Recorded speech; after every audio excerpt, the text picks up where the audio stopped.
Hey, Biohackers, Rob Matters here. Today we're going to talk about steroids. These are steroids, and we're going to talk about what you inject it with, something like this, right after this.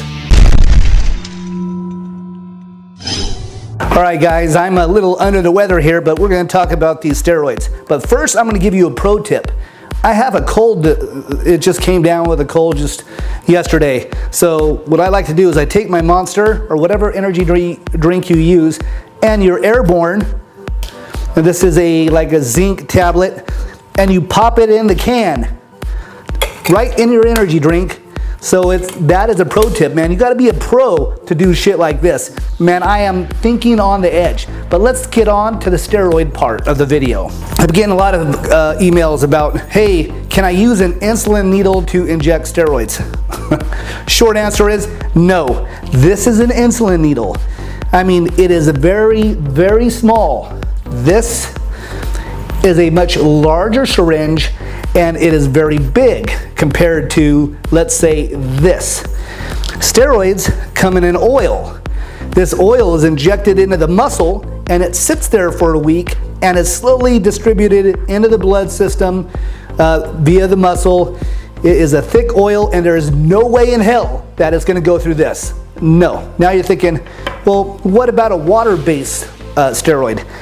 This white substance is a water-based steroid. This is a testosterone suspension or test suspension. Very good product, very potent, very strong. Problem is, it's a water-based and it has to be injected like EOD or every other day. And it still will not go through an insulin syringe. This stuff is pretty thick for a powder. The powder, it kind of never dissolves. I mean, it's just really thick. Even though it is in a water base, but it definitely will not go through an insulin needle. An insulin needle is used to inject like this peptide. This is PT141. It is one of those dick hard peptides that you inject to make your dick super hard. This right here, this, you can inject this and this. This is a water base. You put the water in there, you mix it up, it's thin. Growth hormone, IGF-1, if you can find any of that real shit. Any of those peptides, you use an insulin needle. Steroids like this or water base like this, only inject with one of these. Now, real quick, the size of the needle. I use a 1-inch 25 gauge needle. It takes a little bit longer, but remember, the 25 represents the size of the needle. So 25 would be small, 23 would be big, 22 would be bigger. You can inject a steroid with a 20 gauge. A lot of guys do it, and it hurts a little bit, but you know, what are you gonna do?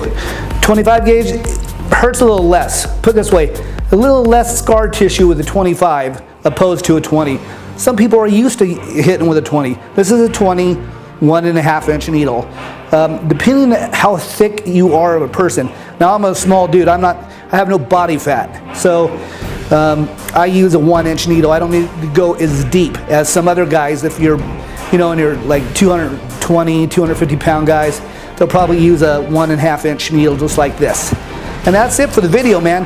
I get a lot of emails like, hey, can I use it because of the insulin needle video I put up. They're asking me if they can inject juice with this needle. Absolutely not. You need to use a much larger needle just like this. Remember, if you ain't hacking your Monster with a airborne to keep that cold away, then you ain't hacking. Get out there and hack the body.